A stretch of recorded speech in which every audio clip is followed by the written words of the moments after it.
Hello student and welcome back to Pharma Guide Hindi. अगर आप channel पे नए हैं तो प्लीज़ सब्सक्राइब कर लीजिए।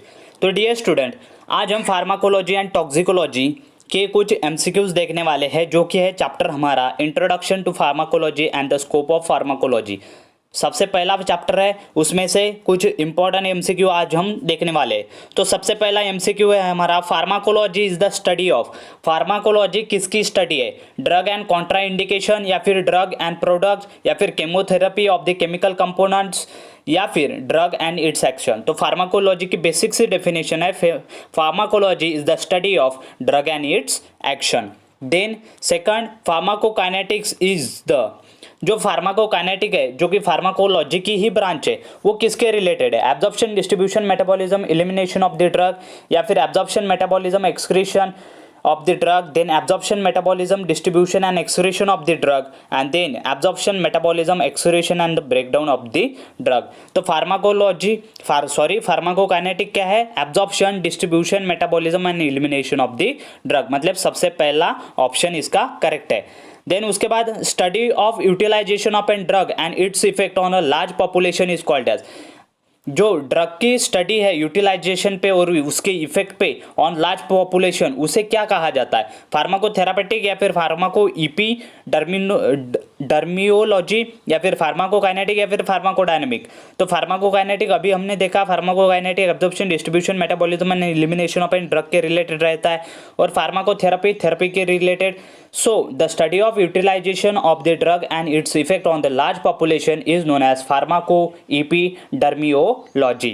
Then, scope of pharmacology is totally depend upon the, जो scope of pharmacology है वो किस पे totally depend है उसका? मतलब फार्माकोलॉजी का पूरा स्कोप किस पे डिपेंड है? पीएच ऑफ सब्सटेंस पे है, या फिर इफेक्ट ऑफ ड्रग मॉलिक्यूल्स पे है, या फिर इफेक्ट ऑफ सरफेस एरिया पे है, या फिर फार्माकोथेरापेटिक्स पे है।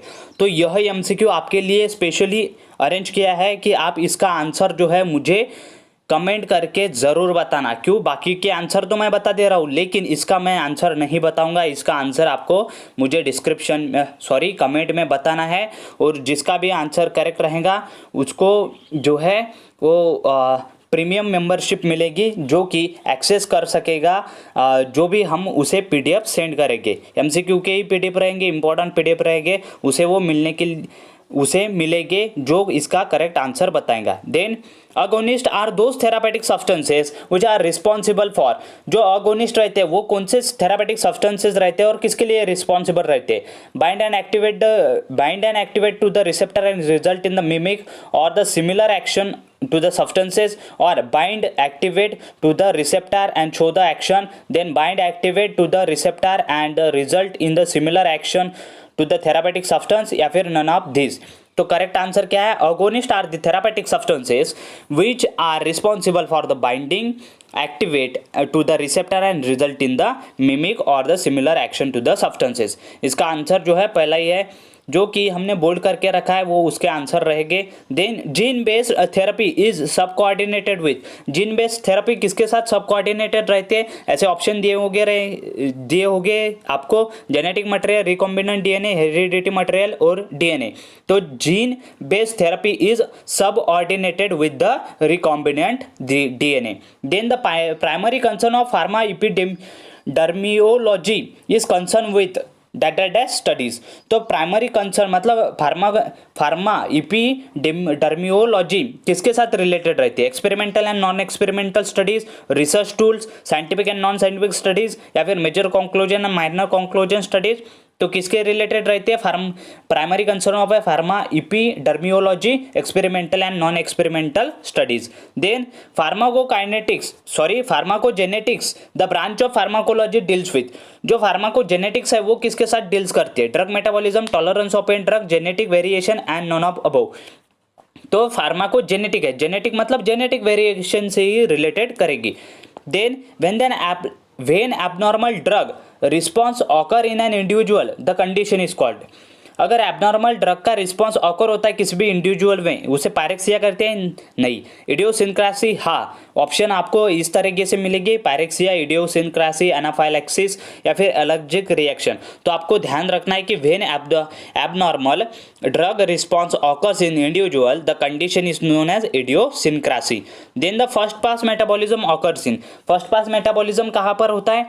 तो आपने पहले भी डी फार्मेसी फर्स्ट ईयर में ह्यूमन एनाटॉमी एंड फिजियोलॉजी में पढ़ा होगा कि फर्स्ट पास मेटाबॉलिज्म किडनी में नहीं, लंग्स में नहीं या फिर पैंक्रियाज में नहीं, वह होता है लिवर और इंटेस्टाइनल वॉल्स में। Then the first pass effect is seen with which route of administration, जो फर्स्ट पास इफेक्ट है वो कौन से रूट के साथ शो होता है?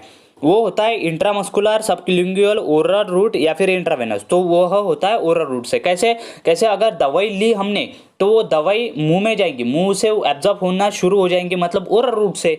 तो इस तरीके से उसे first pass effect is seen in which route of oral route. Then toxicology क्या है? It is the science of, किसका साइंस है? पॉइजन का है या फिर for detection of poison injected या फिर diagnosis and treatment of poison या फिर ऑल ऑफ अबव। तो टॉक्सिकोलॉजी डील्स करता है सारे के साथ, पॉइजन की भी डील्स करता है पॉइजन के साथ, या फिर उसके डिटेक्शन ऑफ, अगर पॉइजन किसी ने खा लिया वो भी डिटेक्ट करता है, डायग्नोस भी करता है और उसके ट्रीटमेंट के लिए भी मदद करता है। Then the objective of clinical testing of new drug are, जो ऑब्जेक्टिव है क्लिनिकल टेस्टिंग के न्यू ड्रग के, वो कैसे किए जाते हैं? To determine efficacy and safety, to assess the optimum condition for the use of drug and method of use and route of administration या फिर ऑल ऑफ अबव। तो जो ऑब्जेक्टिव है क्लिनिकल टेस्टिंग के वो ऑल ऑफ अबव है, ध्यान से देखना, यह जो है आंसर रहेगा। इसमें से एक आपको दिया हुआ रहेगा और अदर नहीं दिए हुए रहेंगे, तो भी आपको जो करेक्ट ऑप्शन है वो चूज करना है। Then the drug transport mechanism include, जो ड्रग का ट्रांसपोर्टेशन का मैकेनिज्म रहता है वो इंक्लूड करता है क्या? Active transport, passive transport, liquid solubility या फिर ऑल ऑफ अबव। तो वह ऑल ऑफ अबव, मतलब ड्रग का ट्रांसपोर्ट जो मैकेनिज्म रहता है वो एक्टिव ट्रांसपोर्ट भी करता है, पैसिव भी करता है और लिक्विड सोल्युबिलिटी भी करता है। देन इडियोसिनक्रासी इज द, इडियोसिनक्रासी है क्या? पहले भी हमने देखा था इडियोसिनक्रासी के बारे में, a genetically determine abnormal reaction to the drug, मतलब जेनेटिकली डिटरमाइन एबनॉर्मल रिएक्शन रहती है ड्रग के साथ, उसी इडियोसिनक्रासी कहा जाता है। तो अब तक हमने देखा 15 MCQs देखे हमने इस चैप्टर से, लगभग introduction to pharmacology and the scope of pharmacology. अगर ये वीडियो आपको अच्छी लगती है लाइक कीजिए, चैनल को जरूर सब्सक्राइब कीजिए। Thank you very much for watching the video till and.